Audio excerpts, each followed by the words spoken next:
Hey, it's Coach Justin from Ultimate Baseball Training, and in today's video, we're talking about accuracy. I'm going to share with you 3 simple things that you can focus on that'll quickly help you improve your accuracy. Because let's face it, velocity is really important, right? I think we can all agree there. No matter what position you play, velocity is critical. But a lot of times players spend all of their time focusing on velocity and they don't worry about the other side of that equation, which is accuracy. And accuracy is huge no matter what position you play. If you're a pitcher, you've got to be able to locate different pitches and you have to be able to hit your spots. As a catcher, when a base runner takes off attempting to steal second base, you've got to be able to put an accurate throw down here, right? As an infielder, that's great if you have soft hands and really smooth footwork, but if you can't hit the first baseman in the chest with your throw, then what good are you? And same with outfielders. Velocity, again, is very important, but you've got to be able to hit your cutoff man or make an accurate throw towards whatever base you're going to. So accuracy is so important. Today we're talking about 3 simple things. They're really simple, but I'm telling you, they're going to drastically help you improve your accuracy. So without further ado, let's jump into it. All right, so the first thing, if you're looking to improve your accuracy, is you have got to focus on a smaller target. This is a little mental adjustment between the ears, but the example that I love to use for this is imagine an Olympic sharpshooter or imagine a professional darts player, okay? Whether you're a darts player or an Olympic sharpshooter, your goal obviously is to hit the bullseye, right, in either one of those scenarios. Now, do you think that a professional darts player or an Olympic sharpshooter, when they're trying to hit that bullseye, do you think they're just looking at the target as a whole and hoping to get close to the bullseye? Or do you think they're looking at the bullseye? I would argue that they're not even looking at the bullseye. They're narrowing their focus even further and they're pointing out a little speck inside that bullseye and they're trying to hit that. Why do they do that? Why do darts players and why do Olympic sharpshooters focus on not even the bullseye, but a little tiny point inside the bullseye? Because it makes their misses smaller. So if they're looking at a speck inside that bullseye, their misses are still probably going to be in the bullseye, or they're at least going to be really close. But if they're just looking at the target in general, their misses are going to be all over the place. So how does this relate to baseball? Whether you're a pitcher, a catcher, a position player, does not matter.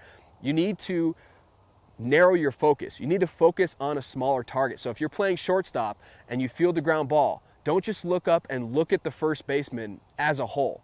It's better to look at his glove, but if you can pinpoint an exact little spot on his glove, that's going to be even better. If you're a pitcher, same thing. Don't just look at the catcher's glove. Try to find whether it's a logo or a little tiny speck on his glove. That's going to make your misses a lot smaller. If you're an outfielder, this is critical if you're an outfielder, because if you're trying to hit your cutoff man and you're literally just looking at the cutoff man, your misses are going to be absolutely huge. What you have to do is look at something like his hat or the very top of his hat or a foot above his hat, right? But narrow your focus. That's going to make your misses smaller, and I'm telling you, it's going to mean more accuracy for you. So try that out. The next thing you're going to want to do, this one's really important. Understand your maximum controlled velocity.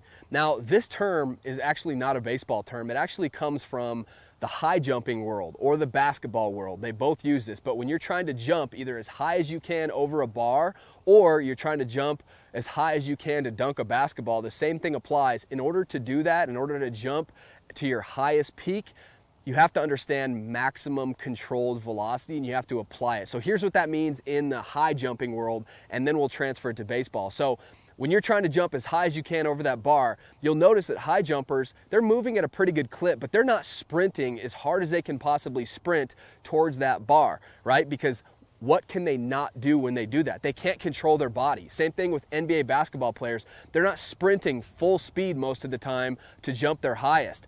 What they do is they're having complete control of their body. Now, they're not going slow, but they're not going as fast as humanly possible, 110%. What they're doing is they're finding that sweet spot that's their maximum controlled velocity. So just think about, it's the point where you still have control over your body. So relating this to baseball, I'm sure you've been there before where you're trying to throw the ball 110 miles an hour, right? And what happens when you try to overthrow? Your accuracy goes. And why does it go? Because you don't have control of your body, okay? So how can you apply this in a real game situation to throw more accurately? Well, it's all about understanding the maximum controlled velocity. So when you're a shortstop, right, and you get a hard ground ball hit your way, a screaming ground ball, and you field it cleanly and you have a ton of time to make your throw to first base, you don't need to throw it 110 miles an hour over there. Now, I'm not talking about lobbing the baseball over there. I'm telling you, put it on a line, put some zip on it. But the biggest thing I want you to focus on is just keep your body in control. When you have control over your body, you're going to be more accurate. But I'm sure you've all been there before, where you try to muscle up and throw it too hard, and all of a sudden, you maybe pull that front shoulder and your mechanics are all flawed and messed up because you're over trying. You're trying to throw 110 miles an hour. So understand, no matter what position you play, what is your maximum controlled velocity where you can actually have control over your body. There's going to be times when, you're a shortstop, you field the ball deep in the hole, you're an outfielder and there's a play at the plate or whatever. There's going to be times when you got to let it rip and throw it as hard as you possibly can. But the more that you are able to control your body, the more accurate you're going to be. And the last tip I'll leave you with is this. This one's very, very simple, but if you're struggling with your accuracy, you're probably not doing this. And that is, follow your throw and point to your target when you're following your throw, okay? And I'm telling you, you probably learned this, right, when you were a Little League or your very first year playing baseball. It's so simple. But if you're struggling with your accuracy right now, you might not be doing a good enough job of actually following your throw. But following your throw, it's going to allow you to improve your accuracy, and it's going to also put less stress on your arm, less wear and tear. And over the course of a season, that's very, very important no matter what position you play.